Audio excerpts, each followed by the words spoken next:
رسوله الكريم أما بعد فأعوذ بالله من الشيطان الرجيم بسم الله الرحمن الرحيم قال الله تبارك وتعالى في القرآن المجيد وذكرهم بأيام الله إن في ذلك لآيات لكل صبار شكور۔ اس کائنات کے اندر موجود ہر ایک چیز وہ اللہ رب العزت کی تخلیق ہے۔ ہر چیز اللہ رب العزت کی ہے اور اللہ کی ملکیت میں ہے۔ وہ زمین ہو یا آسمان، سورج ہو یا چاند، دن ہو یا رات، نباتات ہوں یا حیوانات و جمادات، وہ جن ہوں یا انسان، وہ ملائکہ ہوں یا ارواح،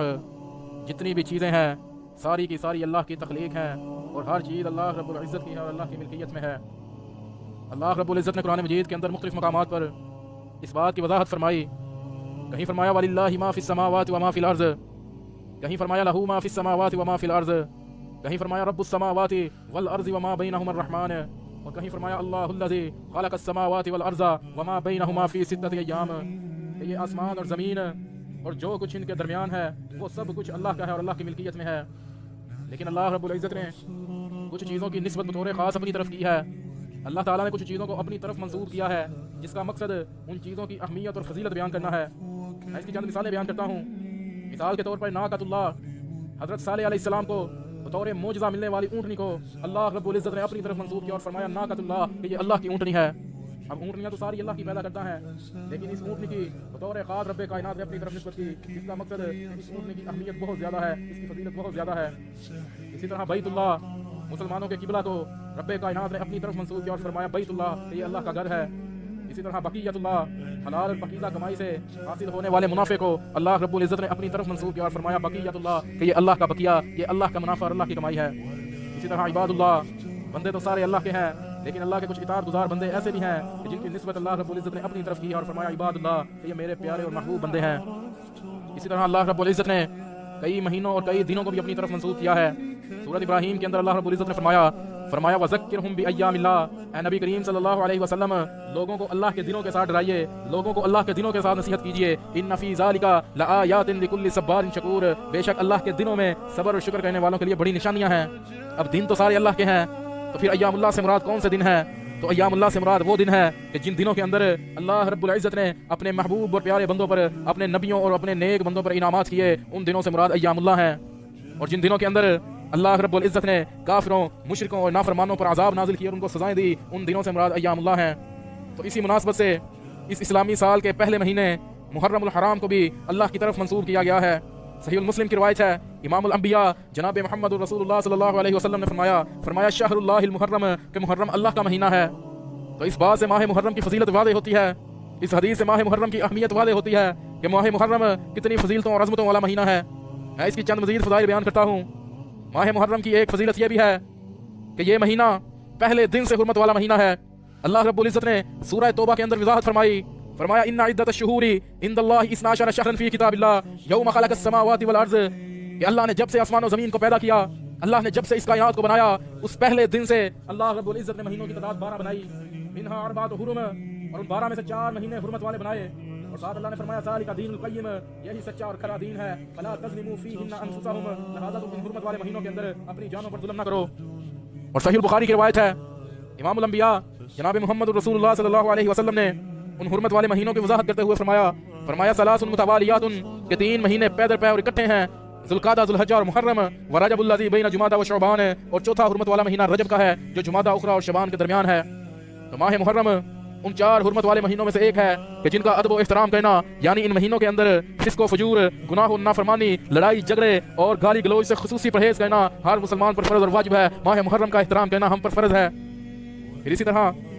ماہ محرم کی ایک فضیلت یہ بھی ہے کہ رمضان المبارک کے بعد سب سے افضل روزے محرم کے مہینے کے روزے ہیں۔ صحیح المسلم کی روایت ہے، نبی کریم صلی اللہ علیہ وسلم نے فرمایا افضل الصیام بعد رمضان، کہ رمضان کے بعد سب سے فضیلت والے روزے شہر اللہ المحرم، وہ اللہ کے مہینے محرم کے روزے ہیں۔ پھر اسی طرح ماہ محرم کی ایک فضیلت یہ بھی ہے کہ اس مہینے کی 10 تاریخ کو اللہ رب العزت نے موسیٰ علیہ السلام پر اور آپ کی قوم پر ایک بہت بڑا انعام کیا کہ اللہ رب العزت نے 10 محرم کو موسیٰ علیہ السلام کو اور ان کی قوم کو فرعونیوں سے نجات دی۔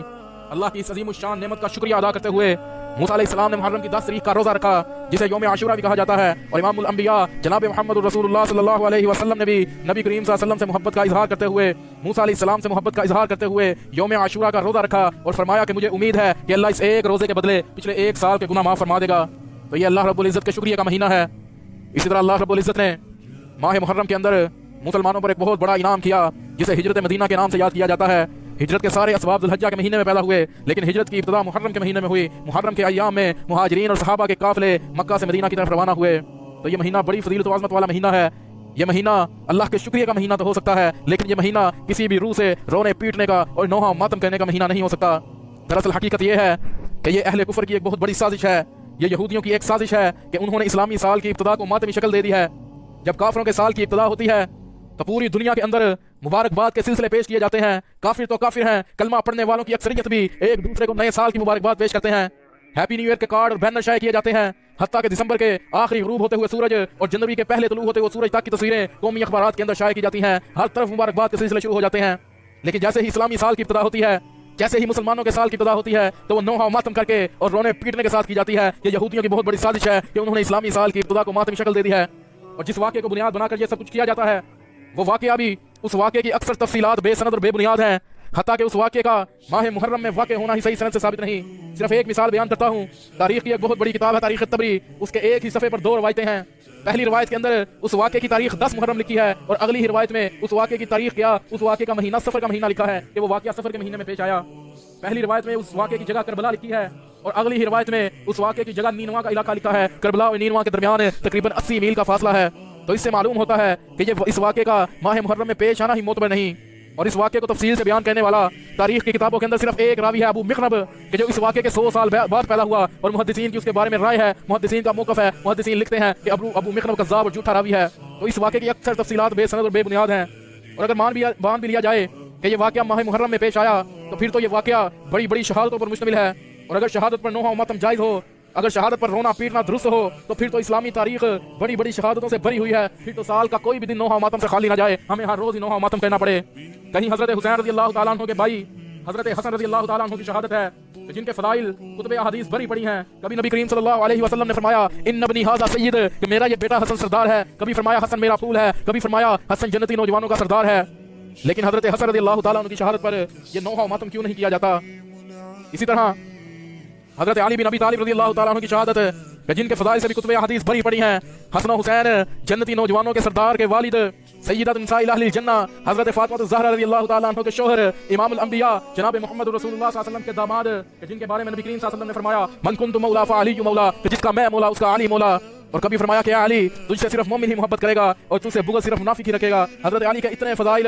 لیکن حضرت علی رضی اللہ تعالیٰ عنہ کی شہادت پر یہ نوحہ و ماتم کیوں نہیں کیا جاتا؟ اسی طرح حضرت حسین رضی اللہ تعالیٰ عنہ کے چچا حضرت علی بن ابی طالب رضی اللہ تعالیٰ عنہ کے بھائی حضرت جعفر طیار رضی اللہ تعالیٰ عنہ کی شہادت، کہ جن کی شہادت کا واقعہ صحیح البخاری کے اندر موجود ہے کہ جنگ موتا کے موقع پر، غزوہ موتا کے دن حضرت جعفر طیار رضی اللہ تعالیٰ عنہ کے جسم پر 90 سے زائد زخم تھے، اور سارے کے سارے زخم جسم کی اگلی جانب تھے، ایک بھی زخم جسم کی پچھلی جانب نہیں تھا، حتیٰ کہ ان کے دونوں بازو کاٹ دیے گئے۔ اللہ نے ان بازو کی جگہ ان کو پر عطا کیے، جن کی وجہ سے ان کو طیار کا لقب ملا کہ پروں کے ساتھ اڑنے والے۔ حضرت جعفر رضی اللہ تعالیٰ عنہ کی شہادت پر یہ نوحہ و ماتم کیوں نہیں کیا جاتا؟ اسی طرح خلیفہ دوم حضرت عمر بن خطاب رضی اللہ تعالیٰ عنہ کی شہادت کہ جن کی زبان پر اللہ رب العزت نے حق کو جاری کر دیا تھا، 22 لاکھ مربع میل پر حکومت کرنے والے وہ عمر بن خطاب، کہ جن کو دیکھ کر شیطان بھی اپنا رستہ بدل لیتا تھا، کہ جن کی موافقت کے اندر اللہ رب العزت نے قرآن مجید کے اندر کئی احکامات جاری کیے، زبان نبوت سے ایک دفعہ نہیں، 2 دفعہ نہیں، کئی مرتبہ جنت کی بشارت پانے والے، عمر فی الجنہ عمر فی الجنہ عمر فی الجنہ کی بشارت پانے والے حضرت عمر رضی اللہ تعالیٰ عنہ کی شہادت پر یہ نوحہ و ماتم کیوں نہیں کیا جاتا؟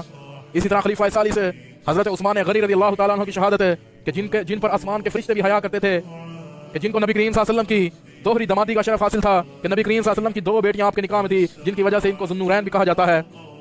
وہ عثمان غنی رضی اللہ تعالیٰ عنہ کہ غزوہ احد کے موقع پر 1 لاکھ دینار اللہ کی راہ میں خرچ کیے، نبی کریم صلی اللہ علیہ وسلم نے وہ دینار اپنی جولی میں پھلائے، ان دیناروں کے اندر ہاتھ مار رہے تھے، اور ساتھ ساتھ آپ فرما رہے تھے کہ اے عثمان آج کے بعد تو کوئی بھی عمل نہ کرے تو تجھ پر کوئی وبال اور کوئی حرج نہیں۔ زبان نبوت سے جنت کی بشارتیں پانے والے حضرت عثمان رضی اللہ تعالیٰ عنہ کی شہادت پر یہ نوحہ و ماتم کیوں نہیں کیا جاتا؟ اسی طرح نبی کریم صلی اللہ علیہ وسلم کے چچا سید الشہداء کے لقب پانے والے شہیدوں کے سردار حضرت امیر حمزہ رضی اللہ تعالیٰ عنہ کی شہادت،